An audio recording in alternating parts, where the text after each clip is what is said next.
Alright, man, SunnyV2, the stupidest criminals of all time. Let's get it. In 2009, Matthew McNally and Joey Miller robbed a home in Iowa using masks drawn onto their faces with permanent black marker. Whilst on the run, the two discovered that permanent black marker doesn't rub off easily, leading to their simple arrest and embarrassingly stupid mugshot.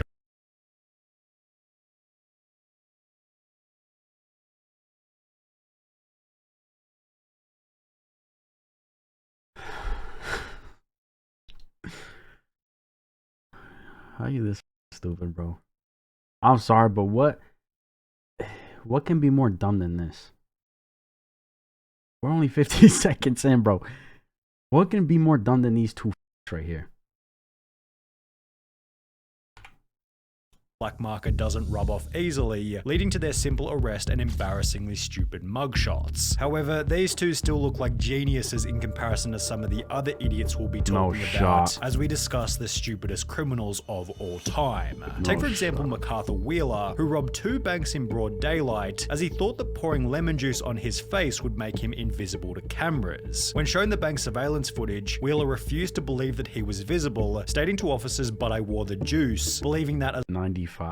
Okay, that man was on some shit. As long as he didn't come near a heat source, he should have been completely invisible. Police concluded the Wheeler was not crazy or on drugs, just incredibly mistaken, with the lemon juice mistake eventually costing Wheeler a 24.5-year prison sentence. However, if we're on the topic of terrible disguises, then we can't go past Dennis Hawkins, whose disguise as an old lady wasn't much better. His sweater accompanied fake boobs, a full beard, and fittingly clown pants, with this insanely recognizable outfit helping police to catch Hawkins only an hour after the robbery. The police chief for the area stated, "He would get my nomination for dumbest criminal, I think. You still have his black facial hair with a blondish wig. Definitely different." Different is also a good way to describe Patrick McGuire's disguise, who robbed an Illinois convenience store while covering his face with a clear plastic bag. He was only able to obtain $60 from the robbery. However, due to his extensive criminal history, he was sentenced to 15 years in prison for the stunt, meaning that he had to spend 1 year in prison for every $4 stolen from the store.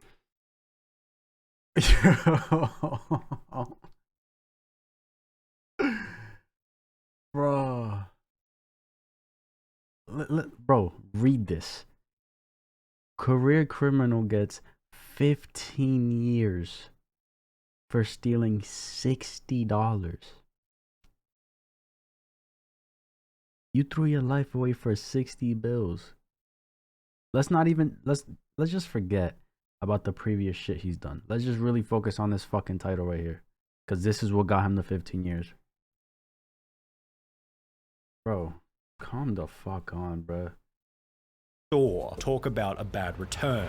Equally bad was Paul Sinclair's, who attempted to rob a bank in Florida by using his fingers curled up into a gun shape. The quote-unquote weapon was so non-threatening that the bank teller gave him only $120, after which he'd flee on foot before being caught by police only 10 minutes later.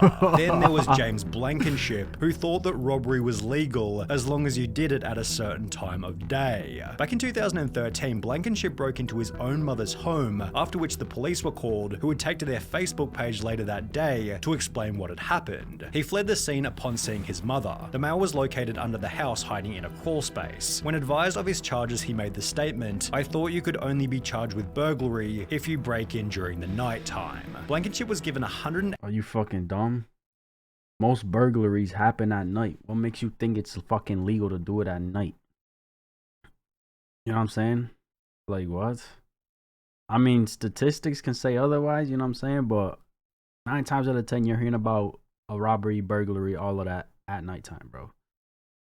80 days in jail in order to pay a $100 fine, yet this wasn't the only time when a person was dumb enough to think that a law didn't apply to them. Because when Reuben Pavin was caught stealing from a charity thrift shop in New Hampshire, he'd state that he thought everything was free because of the name of the business, Finders Keepers. The sign did say Finders Keepers, so I took that DVD player, took it home, Pavin told the local TV station. A couple of weeks later, the stuff is still there on the porch, so I'm thinking to myself, Finders Keepers, they probably just put stuff out there for people to take. take. The business responded via Facebook stating, "This man who was caught on video is saying it is all a misunderstanding. He thought everything at our store was free. Is that really the best defense he could come up with?" After which Pavan reportedly turned in the stolen goods to police, holding that he's not a bad person or a bad dad, and is rather just unbelievably stupid. But was he as dumb as Derek Mosley, who in 2013 attempted to rob a store named Discount Gun Sales by using a baseball bat? When Mosley allegedly Alright, hey, y'all good. Y'all dumb fucks, but y'all good. Are you fucking stupid? Yo. Stupid. But was he as dumb? Are you dumb? Have you never played GTA? I know it's a game, bro, but literally the second you pull anything out in the gun shop, they firing at you, bro. Are you dumb? A fucking bat against guns. This man thinks he's immortal.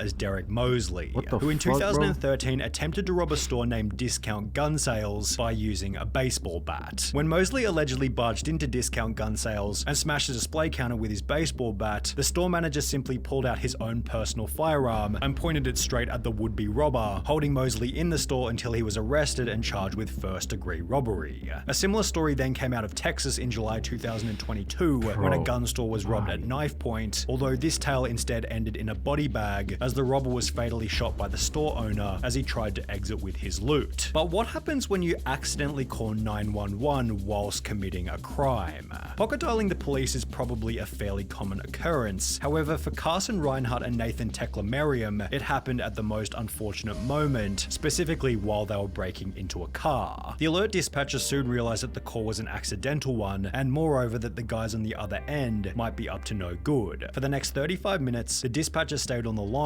listening and gathering information, as Teklemariam and Reinhardt did the following. Discovered a car that they thought they could burglarize, discussed how to break into the car, allegedly broke into the car, exclaimed in delight over finding narcotics in the car, became confused as to how and why a police car was following them, and reacted in disbelief when the arresting officer revealed that they'd been on the line to 911 the entire time. Scott Simon found himself in a similar situation, although under much more severe circumstances. Bro, hold on, because I'm I'm still baffled, bro, that you're trying to rob a gun store, bro.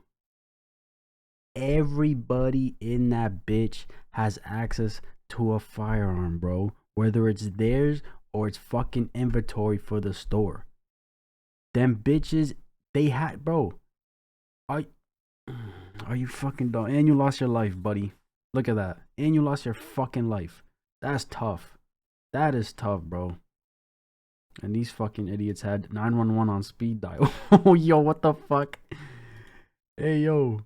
Time. Scott Simon found himself in a similar situation, although under much more severe circumstances. Whilst on trial for murder in 2015, Scott was successfully sentenced to life in prison, as 2 years prior he'd pocket dialed the police while admitting to a friend that he was the one who committed the crime. He had no idea he called 911, a sheriff's office spokeswoman told the Miami Herald. He basically told on himself, as did Albert Bailey, although in a much stupider way. Bailey had planned on robbing a bank in Fairfield, Connecticut, although rather than exercising the— Well, you hitting one of the biggest banks, bro. Are you shitting me? I mean, granted, I feel like most, if not all, banks have security now, minus the cameras, but bro, you're hitting Chase. It's not no little rinky-dinky city bank, no, bro. The element of surprise, he'd call the— Wait, Connecticut?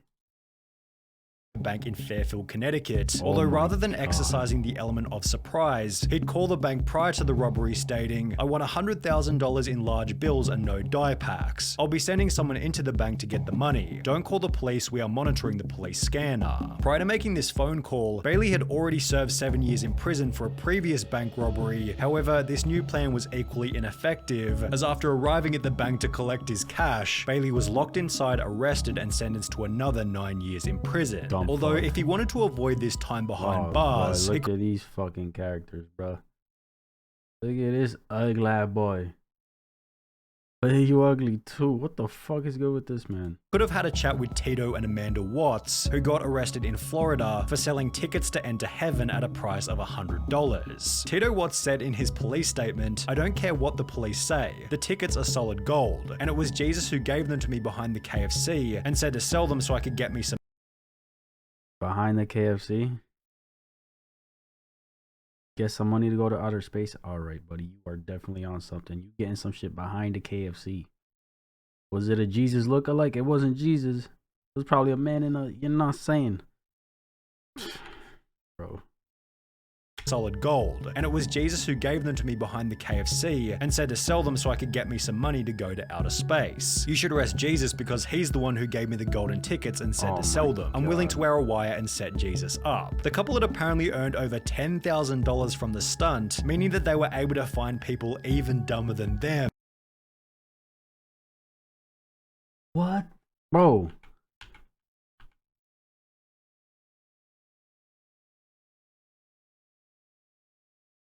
No fucking shot, bro. 10K? You fucking idiots buying that shit. $10,000 from the stunt, meaning that they were able to find people even dumber than them, one of which might have been Ruben Zarate. While attempting to rob a muffler shop in 2008, Zarate was told that the shop couldn't access the money safe without their manager, who didn't begin his shift until later that afternoon. Instead of bailing on the robbery, Zarate instead gave them his phone number, asking them to give him a ring the next time the manager was in. They did so later that afternoon, although after returning to the store, Zarate received no money and was instead met by police and charged with aggravated robbery. Then there was the man who gave the people he was robbing something even stupider. The unnamed robber walked into a London bank carrying a gun and a bag, which he'd take to the front desk before demanding £700,000 in cash from the bank worker. But after making his demands, the crook handed over his gun to the cashier instead of the bag. Investigating authorities stated, the guess is that he is very inexperienced and panicked when he approached the cashier, handing over his gun instead of a bag by mistake. But it was Trevor Jones who left an even more damning piece of evidence at his crime scene. After breaking into a house in Atlanta, Jones took a moment to check his Facebook on the owner's computer before leaving without logging out. Less than 3 years later, a similar story entered news headlines, reading, "A 26-year-old Minnesota man has been tracked down by police after leaving his Facebook profile logged in." Bro. What is... Yo, all this shit is beyond me, bro. How can somebody be so fucking stupid, bro? Like, you're fucking slow. At a house he allegedly robbed, although this story has a much funnier ending. The homeowner decided to message the robber via his Facebook, stating, "You left a few things at my house last night, how can I get them back to you?" Which was followed by the robber agreeing to come back to the home so he could collect the stuff he forgot. However, the robber didn't get any of his items back and was instead arrested while still wearing a watch that he'd stolen from the night before. While both of these idiots used social media poorly, at least they didn't brag about the robbery in a YouTube video, as is what happened in the bizarre case of Hannah Sabata. In 2012, at the age of 19, Sabata stole $6,000 from a bank in Nebraska, and while almost anybody else would have simply kept quiet, Hannah instead took to her YouTube channel Jelly Beanie to upload a video titled Chick Bank Robber, in which she'd straight up admit to having just committed a robbery. She'd then discuss her entire methodology for the crime, while showing the money and the amount that had been stolen, before concluding the video by describing the vehicle she had used and that it had its license plates removed. This information eventually resulted in Hannah. What the fuck, bro? Nah, gang, there has to be something in the air to make these people fucking idiots, bro. There just has to be. Hannah Sabata's arrest and sentencing of 10 to 20 years prison, done so in a public courtroom filled to maximum capacity with people who had seen the video. Just 2 years prior to this, 21-year-old Frank Singleton was being released from Palm Beach County Jail, having just served time for a trespassing charge. The only issue was he didn't have a car to leave the jail, so he decided to steal one from the visitors' parking lot, yet the car he decided to steal was a manual and he could only drive auto. Singleton sat in the car looking like an idiot before being arrested and sentenced to a further 6. Bitch, Hey, yo. The only issue was he didn't have a car to leave the jail, so he decided to steal one from the visitors' parking lot, yet the car he decided to steal was a manual, and he could only drive auto. Singleton sat in the car looking like an idiot before being arrested and sentenced to a further 6 years in prison, telling deputies that he tried to take the car because he didn't feel like walking to his home about 6 miles away. Bro, you just did time. Suck it the fuck up. You're free. Go home. Talk about something. I didn't want to walk 6 miles. Bro, these motherfuckers, boy. That he tried to take the car because he didn't feel like walking to his home about 6 miles away. And while you may be sat here thinking that these criminals can't get any dumber, it's time to introduce 53-year-old Michael Anthony Fuller. While it's common knowledge that the US banknote doesn't go any higher than $100, Fuller had the genius idea to create a counterfeit $1 million note before trying to use it at his local Walmart. He loaded his cart with a vacuum cleaner, a microwave, and various other items totaling $472 before handing the $1 million note to the cashier, expecting $999,528 in change. Needless to say, Walmart wasn't able to facilitate this, and instead store staff called police. Fuller was later charged with attempting to obtain property by false pretense and uttering a forged instrument. Bro, this man really said, I don't got no money. Let me use this 1 million and get some money back. Change. Boy, not even banks nowadays can give you that fucking type of money, bro. Boy. Nah, gang, this is... Bro, I don't know, gang. I can't even sit here and pick which one was like the dumbest, bro. I really can't. I gotta say the gun, bro. Like, you're the two from robbing a gun store, like... What are you doing trying to rob a gun store, bro? These people are armed. This gotta go second place, because why are people paying $100 for this shit? Nah, bro, I really can't. I can't pick and choose what was dumb. Dumbest, I don't know, bro. Fucking idiots. Let me see. To further explain MacArthur Wheeler's story, he believed that lemon juice poured on his face would make him invisible from the observation that lemon juice put on a pen and written on paper is invisible because when exposed to heat from a match. What? That's why you would in fact call mistaken. Imagine pouring lemon juice on yourself and expecting to be invisible. That's a fucking idiot. Not even 10 seconds in, I know this video will be gold. The selling tickets to heaven took me. I can't stop laughing. But I wore the juice. Bro, I ain't gonna lie. I don't know how Sunny does it. How does he commentate over this video and not fucking crack a smile or anything? You know what I'm saying? I feel like in this part you can kind of hear the tone in his voice change to where he's like to where he's grinning or something. Yet the car he decided to steal was a manual. The visitor's parking lot, yet the car he decided to steal was a manual and he could only drive auto. This part I could just picture him smiling, you know what I'm saying? I don't know, bro. Yo, you some fucking idiots, bro. Listen, yo, get your fucking money up the right way. You know what I'm saying? Don't be like these damn idiots. Like, I can't, bro. Let me know what you guys thought. Ask my reaction. If you enjoyed, give this video a like, subscribe if you haven't, and I'm out.